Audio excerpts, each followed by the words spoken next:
আমাদের এই বাংলাদেশে আমরা অনেকেই মনে করি তাওবা মানে আস্তাগফিরুল্লাহ রাব্বি, চামড়ার মুখ তো আন্দাজে বলে ফেলছে। এটা একটা বাক্য। এটা কি তাওবা? অত সহজ জিনিস না। কেউ যদি তাওবা করতে চায় তাহলে তার দুইটা শর্ত মানা লাগবে আর একটা সময় মেনটেন করা লাগবে। তাওবা আর ইস্তেগফার এক জিনিস না।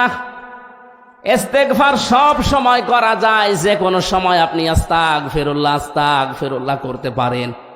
কিন্তু তাওবা যদি কেউ করে, আল্লাহ এত দামি জিনিস এটা, নবীজি বলেন কেউ যদি তাওবা করে ওর পেছনের অপরাধ শুধু মাফ হয়ে যায় না, পুরা জায়গাটা আল্লাহ নেকি দিয়ে পাল্টিয়ে দেয়। আস্তাগফিরুল্লাহ সব সময় পড়া যায় না? যায় না। সব সময় আপনি আস্তাগফিরুল্লাহ পড়তে থাকলে আপনার দোয়া কবুল হওয়ার সম্ভাবনা বেড়ে যায়। আর